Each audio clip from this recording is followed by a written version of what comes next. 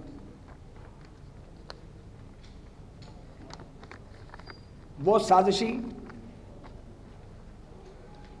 جنہوں نے دھرنا 1 دیا, پھر دھرنا 2 دیا, لاک ڈاؤن کی باتیں کی, مہرے تھے. عمران خان تمہاری حیثیت ایک مہرے سے زیادہ کچھ نہیں ہے. تم ایک شو بوائے ہو, اس کے علاوہ تمہاری کوئی حیثیت نہیں ہے. ہم تمہارے بارے میں یہ کہنا نہیں چاہتے تھے, لیکن تم نے ہمیں یہ کہنے پہ مجبور کیا ہے. آج یہ بات بہت لوگ کہہ رہے ہیں, کل پوری قوم یہ بات کہے گی. کون سی کرپشن ہوئی ہے, کون سی لوٹ مار ہوئی ہے, کس منصوبے میں کک بیک لیا گیا ہے؟ پاناما پیپرز تو پیچھے رہ گئے. یہ ڈسکوالیفیکیشن پاناما پیپرز کی بنیاد پہ ہوئی ہے, کسی کرپشن کی بنیاد پہ ہوئی ہے, عہدے کے ناجائز استعمال کی بنیاد پہ ہوئی ہے؟ جی نہیں. بیٹے کی ایک کمپنی, والد اس کا سیریمونیل چیئرمین, 1 ٹکا وصول نہیں کیا, اقامہ اور کاغذات نامزدگی کے دوران لف کیے گئے اور ہم ڈسکوالیفائڈ ہیں. عدالت سے تو ڈسکوالیفائی ہو سکتے ہیں, لیکن عوام کی عدالت سے ڈسکوالیفائی نہیں کروایا جا سکتا. انشاءاللہ ہم کم بیک کریں گے, لوٹیں گے واپس, پر اس بار فیصلہ بڑا ہوگا. اس بار فیصلہ چھوٹا نہیں ہوگا. بار بار انتخابات میں جانا اور انتخابات میں جیت کے آنا اور پھر ہاتھ پاؤں بندھوا کے واپس چلے جانا, یہ کوئی کام نہیں. ہم نے اپنے لیڈر سے کہا ہے اور ہم نے اپنی پارٹی میں یہ بات کی ہے کہ نئی شرائط لکھی جائیں گی اس ملک میں. اس ملک کو رول کون کرے گا اور کیسے روکی جائے گی اداروں کے کام میں مداخلت, اور کیسے آئین پر حرف بحرف عمل ہوگا, اور کیوں وزرائے اعظم کو ذلیل کر کے رسوا کر کے نکالا جاتا ہے. کسی کو پھانسی پہ لٹکایا جاتا ہے, کوئی جلا وطنی اس کا مقدر قرار پاتی ہے, اور دوسرا وزیر اعظم ڈسکوالیفائی کر دیا گیا ہے. کس بات پہ؟ اور صادق اور امین کی کہانی میرے دوستوں اب چلے گی, لیکن صادق اور امین کی کہانی صرف وزیر اعظم یا سیاست دانوں تک نہیں رہنی چاہیے. یہ ہر اس جگہ جانی چاہیے جہاں فیصلے کیے جاتے ہیں. ہم اس کہانی کو چھیڑنا نہیں چاہتے تھے. ہم سمجھتے تھے کہ 62 اور 63 یہ بھی آئین میں تجاوزات ہیں جو ایک ڈکٹیٹر کے دور کی انکروچمنٹ ہے. یہ ہماری نالائکی کہہ لیں کہ ہم اس کو نکال نہیں سکے, یا یہ کہہ لیں کہ اگر نکالتے تو ایک پرسیپشن پیدا کیا جاتا کہ سیاستدان اپنے آپ کو محفوظ کرتے ہیں. لیکن کیا ایسی شکایات باقیوں کے لیے بھی موجود ہیں جو فیصلے کرتے ہیں؟ اس کا جائزہ لینا ہوگا.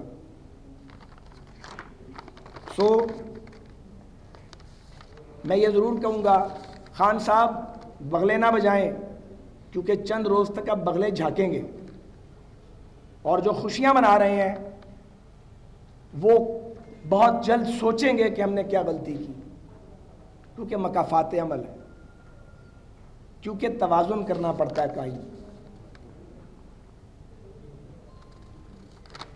2-3 باتیں اور کہوں گا, پھر میرے باقی دوست بات کریں گے. بعضوں کا یہ خیال تھا کہ وزیر اعظم نواز شریف خطرناک ہے.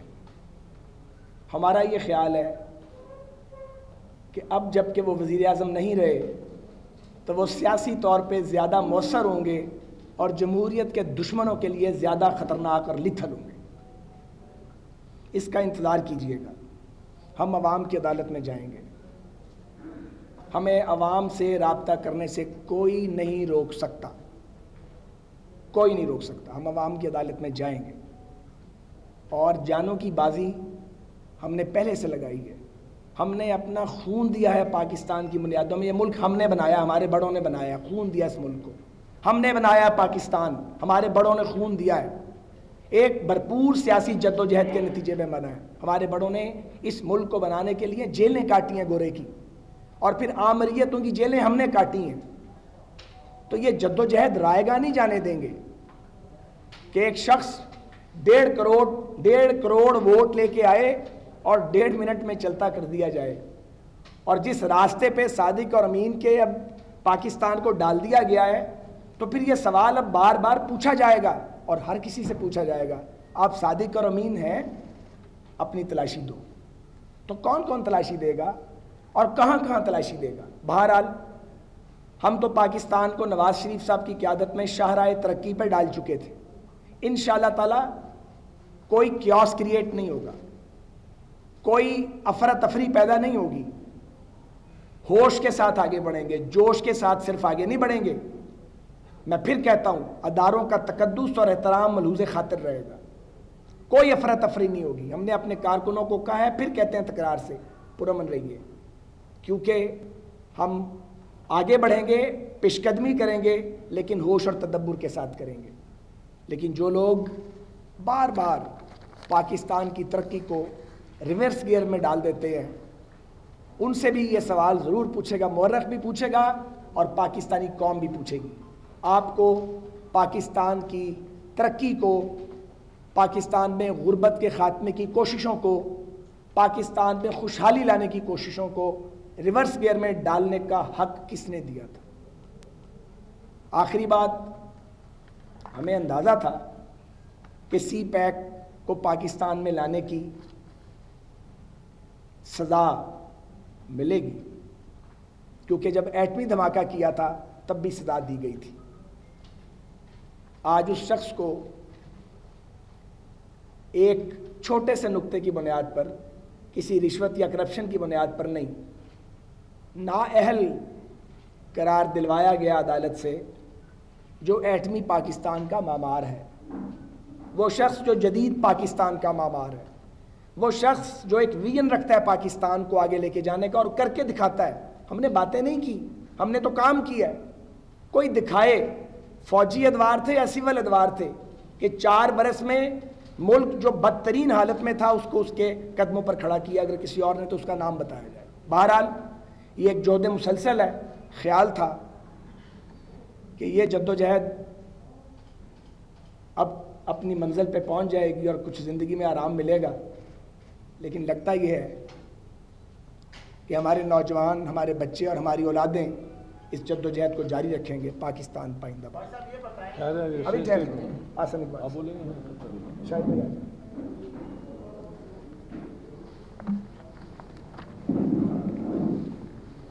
تقریباً ساری باتیں میرے کلیگز نے کر دی ہیں. ہم نے چند ہفتے پہلے بھی اپنا مقدمہ پاکستان کے عوام کے سامنے رکھ دیا تھا اور یہ کہا تھا کہ آپ کی توقع ہم نہیں رکھتے, اور آج اس ججمنٹ نے ثابت کر دیا.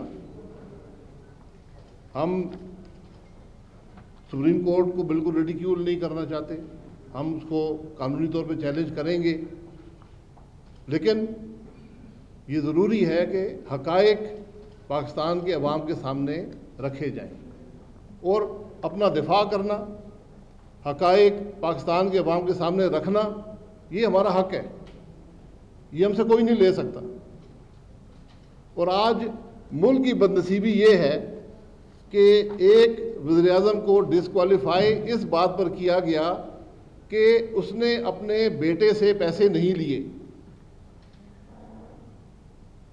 یہ کسی نے نہیں کہا کہ پیسے لے لیے یا کوئی رشوت لے لی یا کوئی کرپشن کر دی, کہ آپ ایک کمپنی کے چیئرمین تھے, جس کمپنی کا مالک آپ کا بیٹا تھا, کوئی اور نہیں تھا. آپ کو 10,000 تنخواہ ملنی تھی, 10,000 درہم 2 لاکھ سے بھی کم اس زمانے میں تھے, اور چونکہ آپ نے وہ پیسے نہیں لیے تو وہ آپ کا ایسٹ بن گیا, اور آپ نے ڈکلیئر نہیں کیے تو آپ ڈسکوالیفائی ہو گئے. کیا عقل اس بات کو تسلیم کرتی ہے؟ مجھے آپ بتائیں. میں نے خود بیان دی, اور یہ وہ والیوم 9 کا 134 نمبر ہے. آپ ان کاغذوں کو دیکھ لیں. یہ وہ بنیاد بنی ہے, یہ جس پہ کوئی